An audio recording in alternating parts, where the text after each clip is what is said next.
Jim Ruth? Yes. Who owned it? Carrier. Carrier owned it. Carrier owned it. We bought it from Carrier, I think. Or was it Jim Ruth? Who owns Bristol? I think Jim Ruth owned I thought Jim Ruth owned it. He died of cancer. it. So, Yeah. back in the olden days, when me and my fellow friends In the 1900s. owned IHRA, there's a whole different story. Who is that? Who is part of that consortium with you, Jim? Sonny Leonard, Jim Beatty, Todd Mack, Larry Clayton, Carlton Phillips, and Bob Bagley, and me, and Al Waters. That's a lot of people. But that's good because it spread the money out over a lot of people. Yeah, Everybody gives a little bit every week, every month, and then we kept it going. We put a lot of money into it and kept it going. We had banquets every year. We had a points fund every year, mostly funded out of our pocket. But it was good for the sport. It kept IHRA alive. And when we sold it to Prolong, thinking that Prolong was such a big company, they would be able to take it and run with it. It wasn't for our benefit to sell it to Prolong. It was to help the sport. We were at the end of our useful life. Okay, we had done everything we could do and took it to where it could go. And Prolong was a great marketing company, and we figured that's what IHRA needed. When they came to us and wanted to buy it, we said, heck yeah. We didn't own it for selfishness. I mean, that's the worst thing you could ever do, is buy a race track or a sanctioning body to try and do something for yourself. But it was good for the sport. I think it was really good for the sport to have IHRA active. And when we let it go to Prolong, it was the idea that they could take it to the next level. And that's what it needed. It needed, just like what happened today, okay? With Daryl taking it over, he's taking it to the next level. He has the wherewithal and the people, between, Brett Underwood and all the people he's got around him right now to help to promote this thing. He should be able to do what we wanted to do when we sold it to Prolong, take it to where it needs to go. But it takes a big team. It takes a village to run something like this, and he's obviously has the capability of putting that together. And like I said, we had gotten to the end of our useful life of owning IHRA, and thought it was best to hand it off to somebody that could take it another level. We're racers.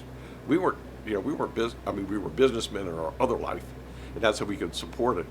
But our business is how we ran our lives, and then we loved to race, and we just wanted to see the sanctioning body continue on. So, but, Jim, if you guys didn't take those vital steps at that time, we may not have arrived at today. And that's the thing when girls and guys have the ability and also have the foresight to step up and take it, even just for a little while, and hand it off. I mean, man, without you guys, it may not have arrived at today. AED Performance was founded with one basic premise in mind: manufacturing high-quality components at reasonable prices. We manufacture the finest line of performance and competition CNC machine carburetors on the market today. Reach out to us at aedperformance.com or 804-271-9107.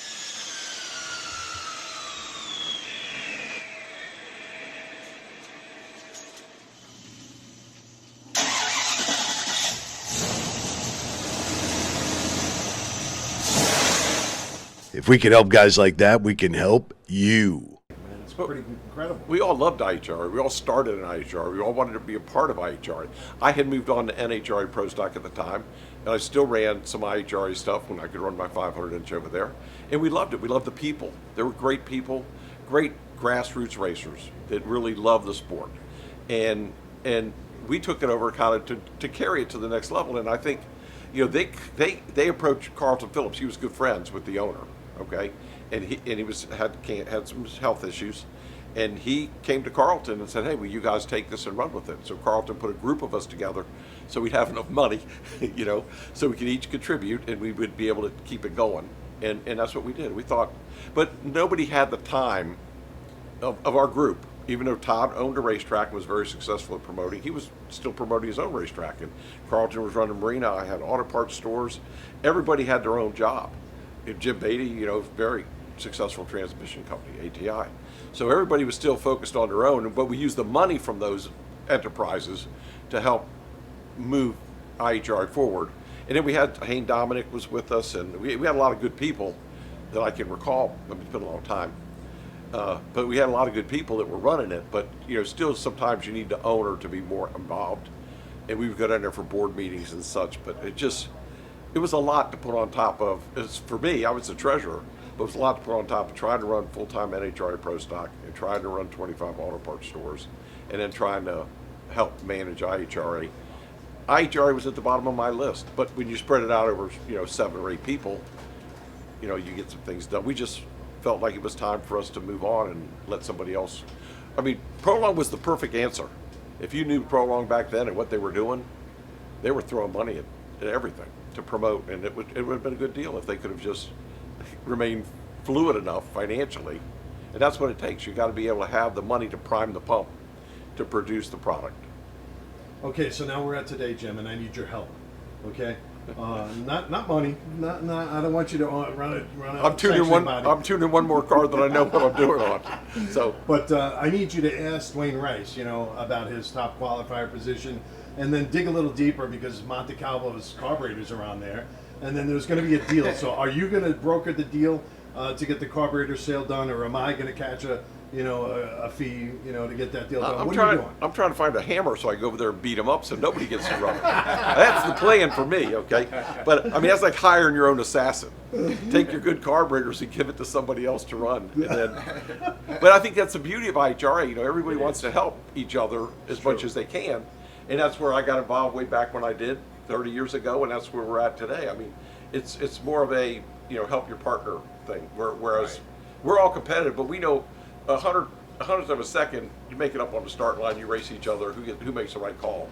It's not going to win or lose. I mean, it's got the extra money for the number one qualifier, $500, right? Yep. Now I think you owe him half of that. Yeah, that's true. How about that? Carburetor And I actually told him, you better get a decal on your car. Tonight you could be number one. But You got to get that Voss money. Wait a minute. IHRA told me that Voss, that you don't have to run a decal. That's true. It says he put Corey number one. Corey and his family, they're good people. They're here. We did ask like them Jim, for a decal. We originally didn't with have it. IHRA, they're here to support the class Right. and support us. Yeah, They're they're good really people. Yeah. Really good. They've done a lot. And like you said, this is a family type of atmosphere over here at IHRA. I still think you get half the 500. I don't care. I mean, my family. I don't care if they're family or not. They make 500 off of me. I get half. I get a commission. We'll have to talk about that. Okay, Dwayne, anything you want to say about being top qualifier here? Just needed a carburetor. Is the only thing it took. Thanks, John. Thank you, John. If I only had those carburetors back. That and Terry Adams and Yeah, Terry Adams. T-Lane. I think you got. Yeah. Carburetors are good, but people are better. Yeah, You got good absolutely. people.